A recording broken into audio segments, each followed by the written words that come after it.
అందరికీ నమస్కారం.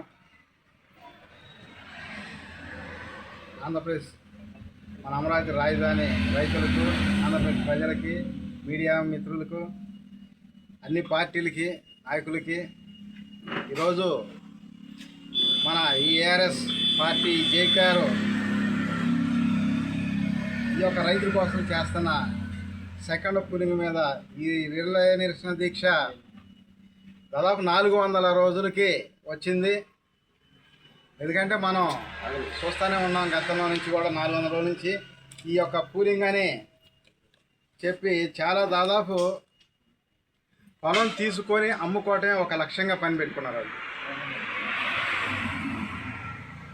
ఫస్ట్ ఆయన గెలిచినప్పుడు కూడా అదే చేశారు. యూనివర్సిటీ రాజధాని అన్నారు. మళ్ళీ ఎన్టీఆర్ పుట్టిన జిల్లా నూజివీడు అసెంబ్లీ సాక్షిగా ప్రమాణం కూడా చేశారు. ఫస్ట్ అలా తుళ్ళూరులో ఏదో 1-2 లక్షలు పొలం కొనుక్కొని రాజధాని పెట్టుకొని కూలింగ్ అని చెప్పి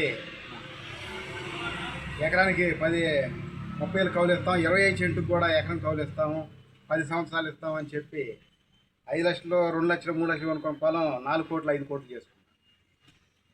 మళ్ళీ అలాగే తర్వాత వీళ్ళు చేసి అన్ని దుర్మార్గాలు చూసి వీళ్ళని మార్చి ఇంకొక ఆయన చేస్తే ఆయన కూడా మన 3 రాజధాని అని, తర్వాత మావిధని అని అదని చేసి వాస్తవంగా అయితే నాకు ఏ పార్టీ ఏ నాయకుడు అన్నా కూడా వ్యతిరేకం కాదు, కోపం కాదు. ప్రజలకి, రైతులకు కానీ మొత్తానికి అన్యాయం జరుగుతూ ఉంటుంది.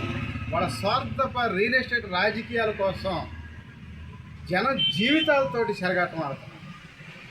గుండె రగిలిపోతూ ఉంది, కడుపు మండిపోతూ ఉంది. ఏం చేయాలి? అందుకని చెప్పే ఇంత పట్టుదలగా ఈ యొక్క రిలే నిరసన దీక్ష చేస్తూ అందరికీ తెలియపరుస్తూ ఉన్నాం.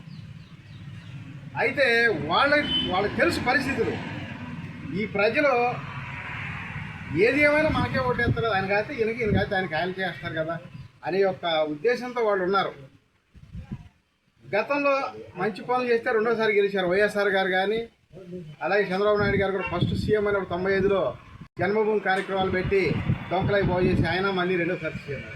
ఆ తర్వాత దుర్మార్గపు రాజకీయాలకు ఒక్కొక్కసారి అయిపోతూ ఉన్నారు. అదే చెప్పారు జగన్ గారు ఒక 4 అంశాల్లో కనుక ఆయన మాట్లాడుకుంటుంటే 4 సార్లు 30 సంవత్సరాలు ఆయన సీఎం అయి ఉండేవాడు, జీవితకాల సీఎంగా ఉండేవాడు.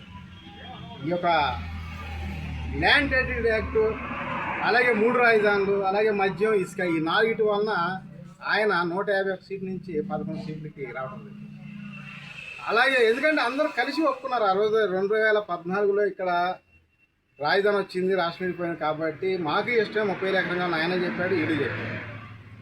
అంతకుముందు వైఎస్ఆర్ గారి స్టాండు, వైఎస్ఆర్ గారి ఆశయాల కోసం ఆయన పార్టీ స్థాపించి వెళ్ళాడు కాబట్టి గెలిచింది. మన 3 రాజధానుల అంశం అనటం వలన జనాలకి అతను వాళ్ళ నాన్నకన్నా బాగా చేస్తాడనే నమ్మకంతో రాజధాని ప్రాంతంలో కూడా ఒకటి గెలిపించాడు.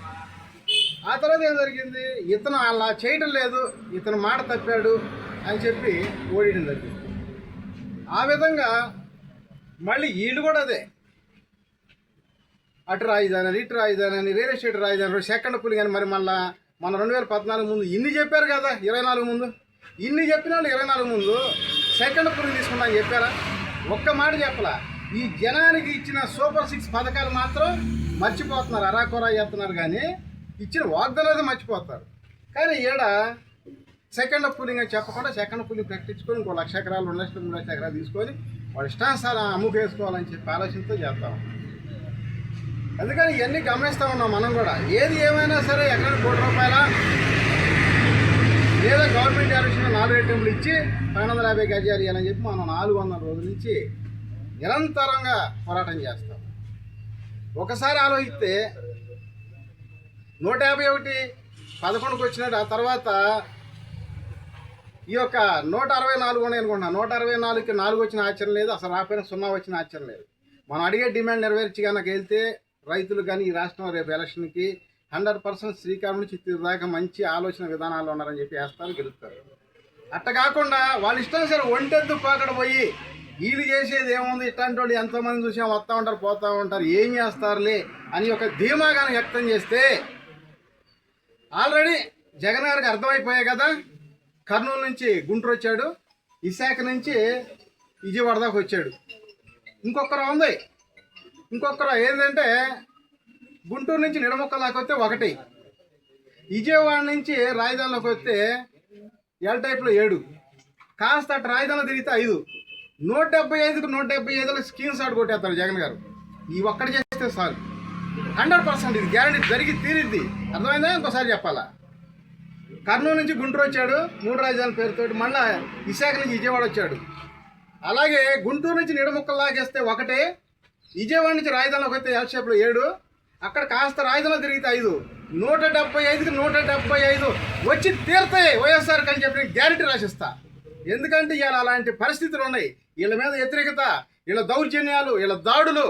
కాకపోతే మన పార్టీ ఏఆర్ఎస్ పార్టీ రావాలంటే ఉండయి. వీళ్ళిద్దరు ఎలాగ చేసుకుంటూ పోతే మనం వస్తాం. ప్రతి కుటుంబం 10 కోట్ల ఆస్తి పనులు చేస్తాం. కాకపోతే ఇప్పుడు మనకంత సత్తా లేకపోవడం వల్ల నెక్స్ట్ మళ్ళీ ఈ విధంగా బలపరుచుకొని అవసరమైతే ఆ విధంగా ముందుకు పోయే దిశగా చేస్తాం. కొన్ని పార్టీలు ఉన్నాయి పరోక్షంగా మద్దతు తెలిపారు, కాకపోతే ప్రత్యక్షంగా అటు తెలిపారు మద్దతు, పరోక్షంగా ఇటు తెలుపుతారు. రేపు అంతే తేడా. ఇప్పుడు కొన్ని పార్టీలు ప్రత్యక్షంగా మద్దతు తెలుపుకున్నాయి, రేపు పరోక్షంగా మద్దతు తెలుపుతాయి, అంతే తేడా. ఆ తర్వాత ఇప్పుడు చెప్పే ఆ విధంగా జరిగి తీరుద్ది. అందుకని నేను ఎన్నో రకాలుగా ఆలోచిస్తున్నా. మంచి చేయండి మళ్ళీ గెలుస్తారు. ఈ విధంగా చేస్తే అంటర్ఫెయిల్ సినిమా లాగా అయిపోయింది అనమాట. ఆల్రెడీ కూటమి అంటర్ఫెయిల్ అయిపోయింది. మళ్ళీ అదే పరిస్థితి తెచ్చుకోవద్దని చెప్తున్నాం. పూలింగ్ ఆ పొలం మీద ఉన్న దాహం, ఆ భూదాహం తీరట్లా.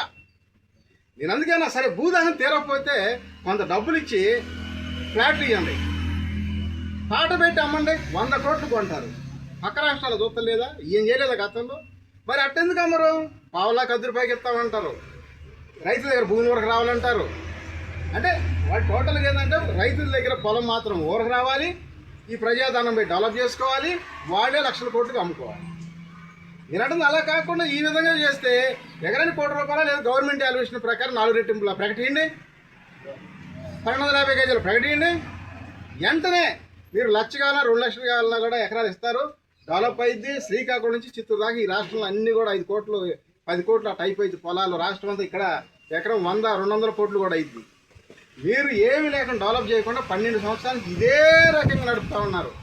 కావాలని ఇక్కడ స్వార్థం. నిన్నంటాడు ఏమంటాడు, ఎర్రబస్సు రానూరు కూడా ఎయిర్పోర్ట్ కాదు ఎవరికి లాభం?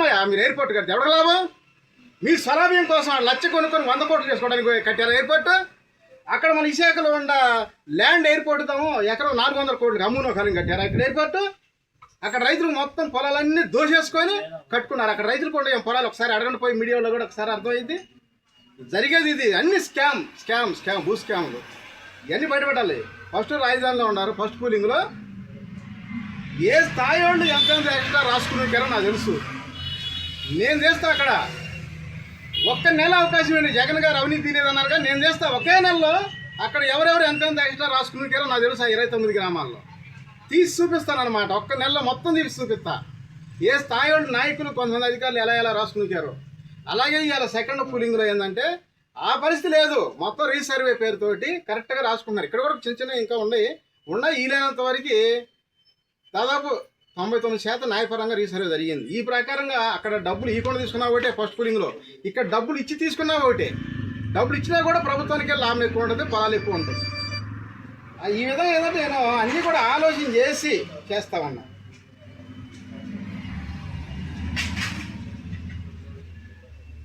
అలాగే అందరూ కలిసి రాజధాని పెట్టి మళ్ళీ మన పవన్ కళ్యాణ్ గారు ఏం చేశారు? ఆయన చిన్నబాబు పెద్దబాబు సూట్ కేసులు బాబులని పాసిపోయినట్లని ఎన్నో చెప్పాడు. అంటే వీళ్ళనే జరిగింది. మళ్ళీ సరే ఏదన్నా కానీ ఆయన మనసులో ఏదన్నా ఉన్నాయి, మళ్ళీ వచ్చి కూటమి ఏర్పడి గెలిపించి మళ్ళీ రాజధానిలో ప్రాణం పోసాడు. అందుకని ఆయన తప్ప ఆయన సర్దిద్దుకోవాలి. కనుక వీళ్ళందరూ కలిసి పెట్టి రాజధాని అందరూ కలిసే తప్పులు చేశారు. పెట్టుబడి పెడతామంటే ఈ దేశాల నుంచి 4 వచ్చి పెట్టుబడి పెడితే అవదేడా.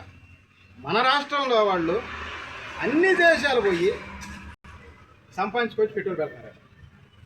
అందరూ దాదాపు ఆల్మోస్ట్ రాజధానిలో పెట్టుబడి పెట్టారు. వీళ్ళందరూ మొన్న 3 రాజధాని అన్నాక ఇక సెకండ్ పూలింగ్ అన్నాక వీళ్ళు మూలకంగా వడ్డీలు కాదు అసలు